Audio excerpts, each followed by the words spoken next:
Hello everyone, आज की video में हम बात करेंगे एसएससी में जीडी के पद पर 75,000 वैकेंसी आई हैं। तो आज की वीडियो में हम इसी पर बात करेंगे कि एसएससी में जीडी के लिए 75,000 वैकेंसियों के बारे में। तो इसका जो रजिस्ट्रेशन की डेट है वो है 24 नवंबर से फॉर्म भरे जाएंगे, 28 दिसंबर तक फॉर्म भरे जाएंगे, यानी कि 24 नवंबर से 28 दिसंबर तक इसकी एग्जाम फॉर्म फिल करने की डेट है। इसके बाद जो आपका एग्जाम होगा, ये कंप्यूटर बेस्ड एग्जाम, ये फरवरी में होगा 2024 का, अभी डेट फाइनलाइज नहीं है। और जो कांस्टेबल जीडी के ये जो पद हैं ये भरे जाएंगे सेंट्रल आर्म फोर्स में, एनआईए में, एसएसएफ में, राइफलमैन और असम राइफल्स, और जैसे कि हो गया आईटीबीपी, इन सभी में ये पद भरे जाएंगे। तो उसी में ये वैकेंसी है कांस्टेबल जीडी की, कुल 75,000 पद। आइए हम इसके बारे में आगे देखते हैं। तो ये पद कहाँ कहाँ भरे जाएंगे, यानी कि जनरल ड्यूटी होती है जीडी का मतलब, तो ये बीएसएफ में, border security force, central industry security force, CISF में, सीआरपीएफ में, आईटीबीपी में, और इसके बाद एसएसबी में, एसएसएफ में, राइफलमैन, असम राइफलमैन, और ये एनआईए में। इस प्रकार की जो एक्टिविटी होती है उनमें ये जो पद हैं वो भरे जाएंगे।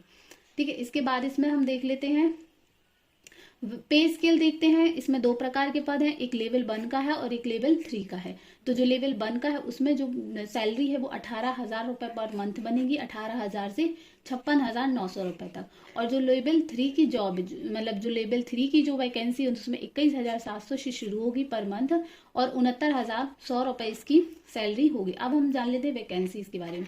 तो वैकेंसी इनकी जिन जिन फोर्स में ये वैकेंसी है, बीएसएफ में, सीआईएसएफ में, सीआरपीएफ में, एसएसबी, आईटीबीपी, एआर यानी असम राइफल्स, एसएसएफ और एनआईए में, इनमें कुल वैकेंसी है 75,768 रुपए, मतलब 768 वैकेंसी। ये कुल वैकेंसी है 75,768।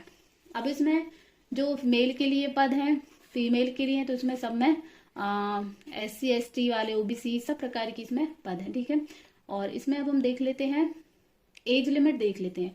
एज लिमिट है इसकी 18 से 23 साल, यानी कि 18 से 23 साल के जो भी कैंडिडेट हैं, जो भी स्टूडेंट है, वो ये फॉर्म आराम से फिल कर सकते हैं। उसके बाद भी आप यदि एज रिलैक्सेशन की बात करें, SC ST वालों के लिए 5 साल का एज रिलैक्सेशन है, ओबीसी वालों के लिए 3 साल का है, एक्स सर्विसमैन वालों के लिए 3 साल का है। इसी प्रकार का इसमें एज रिलैक्सेशन दिया है। नेक्स्ट इसमें अब हम देखेंगे मेन चीजें ही हम इसमें देखेंगे जो इन जनरल सबके लिए इंपॉर्टेंट होती हैं। एजुकेशन क्वालिफिकेशन देख लें तो इसमें आपको 10th पास चाहिए, यानी कि जिनकी भी 10th क्वालिफाई है, पास है, वो ये फॉर्म फिल कर सकते हैं। इसमें ज़्यादा भी एजुकेशन क्वालिफिकेशन की आवश्यकता नहीं है। और जिनके पास एनसीसी का सर्टिफिकेट होता है, जैसे एनसीसी का C सर्टिफिकेट, BA, तो उनको कुछ बोनस मार्क्स मिलते हैं। जैसे जो एनसीसी C का सर्टिफिकेट यदि आपके पास है तो उनको 5% का बोनस मिलेगा, the maximum marks of the examination. और जैसे एनसीसी B का उनको 3% का, एनसीसी A वालों को 2% का बोनस अंक मिलेंगे आपको। नेक्स्ट इसमें देखते हैं फी के बारे में। देखें तो 100 रुपये इसमें फी है, तो कुछ इतनी ज़्यादा नहीं है, तो आप इसे भर सकते हैं। सेंटर की यदि बात करें, इसमें सेंटर बहुत सारे हैं, तो आप लोग अपने अपने रीजन के हिसाब से देख सकते हैं। जैसे सेंट्रल रीजन बिहार, उत्तर प्रदेश के इन जगह में है। ईस्टर्न रीजन में अंडमान निकोबार रीजन जिसमें आ जाता है, और झारखंड, उड़ीसा, सिक्किम, वेस्ट बंगाल, ये नॉर्दर्न मतलब ईस्टर्न रीजन आ जाता है, तो उसमें ये सेंटर है। बहुत सारे इसमें सेंटर है, तो आप देख सकते हैं। इसमें कर्नाटक, केरला रीजन में ये दिए सेंटर। मध्य प्रदेश अब रीजन में ये है भोपाल, ग्वालियर, जबलपुर, इंदौर, सतना, सागर, बिलासपुर, उज्जैन, रायपुर, दुर्ग, भिलाई, यानी मध्य प्रदेश और छत्तीसगढ़ रीजन के ये सेंटर। उसके बाद नॉर्थ ईस्टर्न के ये हैं, नॉर्दर्न रीजन के ये हैं, नॉर्थ वेस्टर्न के जैसे चंडीगढ़, हरियाणा, हिमाचल, जम्मू कश्मीर, लद्दाख, पंजाब, इस प्रकार की जो स्टेट है उनके लिए भी हैं। तो ये आप लोग अपने अपने रीजन के अकॉर्डिंग सेंटर देख सकते हैं। इसकी PDF को मैं लिंक कर दूंगी, तो आप लोग और डिटेल में इसको अपने अकॉर्डिंग देख सकते हैं। सिलेबस की हम बात कर लेते हैं। जो इसका एग्जाम होगा वो होगा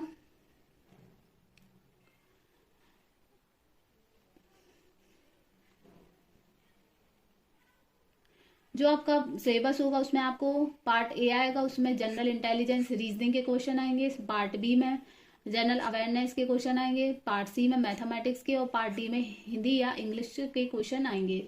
ये जो क्वेश्चन होंगे वो 20 क्वेश्चन होंगे, 20 नंबर, 20 क्वेश्चन ए, 20 ये, 20 ये और 20 ये।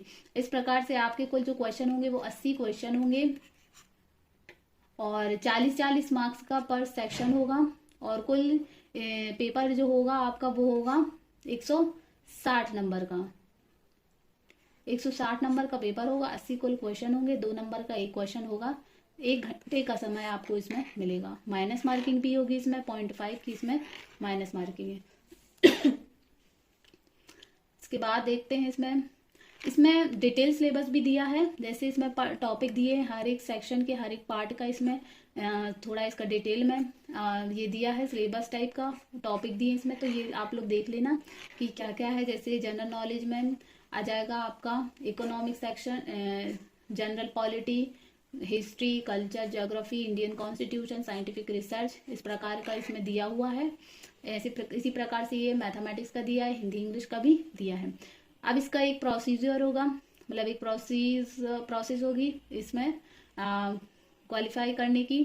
तो जैसे इसमें आपका पहले ये तो टेस्ट होगा कंप्यूटर बेस्ड, उसके बाद आपका इसमें फिजिकल एफिशिएंसी टेस्ट होगा, उसके बाद इसमें आपका फिजिकल स्टैंडर्ड टेस्ट होगा, उसके बाद मेडिकल होगा, उसके बाद डॉक्यूमेंट वेरिफिकेशन। ये भी प्रोसेस होगी, उसको भी हम देखते हैं, थोड़ा सा आगे देखेंगे। इसमें जो फिजिकल एफिशिएंसी टेस्ट होगा इसमें रेस होगी, यानी कि रेस होगी जैसे मेल और फीमेल के लिए अलग अलग है। जैसे जो लद्दाख कैंडिडेट हैं, लद्दाख के जो रीजन के जो कैंडिडेट हैं उनके लिए ये है, जैसे मेल के लिए 5 किलोमीटर इन 24 मिनट। और ये है ये लद्दाख के बाहर वालों के लिए, और ये वाली जो है वो लद्दाख रीजन के कैंडिडेट के लिए है। तो इस प्रकार की इसमें रेस होगी। उसके बाद फिर आपका फिजिकल स्टैंडर्ड टेस्ट होगा, इसमें हाइट आपकी मापी जाएगी। तो इसमें भी आपको क्वालिफाई करना पड़ेगा और इसमें भी आपको थोड़ा सा रिलैक्सेशन मिलेगा ST/SC वालों के लिए, एक्स सर्विसमैन वालों के लिए। हाइट के बाद इसमें चेस्ट होगी, चेस्ट का मेजरमेंट होगा। उसके बाद जो वेट भी इसमें मापा जाएगा। तो इसमें हाइट के अकॉर्डिंग आपका वेट होना चाहिए, तो ये भी इसमें एक इम्पॉर्टेंट होगा यदि आप ये कर लेते हैं तो। फिर मेडिकल एग्जामिनेशन होगा, इसमें भी आपको पास करना पड़ेगा।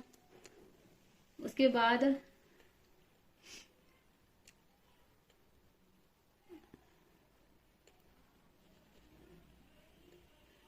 यही था इसमें इम्पोर्टेंट, जो हमने डिस्कस कर लिया है। अब इसमें ऐसा कुछ भी नहीं है, थोड़ा सा और देख लेते हैं आगे कि और कुछ मिलता है या नहीं हमें।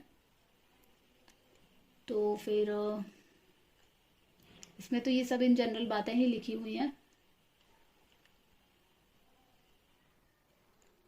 ये फॉर्म रहेगा आपके लिए, जैसे आप उसमें फिल करेंगे ना, ऑनलाइन फिल करेंगे तो आपको इस प्रकार का फॉर्म मिलेगा। इधर अपनी बेसिक डिटेल्स आपको फिल करनी पड़ेंगी।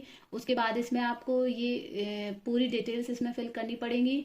फिर इसमें मोबाइल नंबर लेके ईमेल आईडी वगैरह हो गया। फिर उसके बाद जो डॉक्यूमेंट्स होंगे आपको वो इसमें अटैच करने पड़ेंगे, फोटोग्राफ, साइन वगैरह इसमें सब आपको करना पड़ेगा। तो यही था इसमें, और भी ऐसा कुछ नहीं है। बाकी हमने इंपॉर्टेंट जो था वो सब देख लिया। आई होप आपको पसंद आया हो। यदि पसंद आया तो प्लीज़ वीडियो को लाइक करें।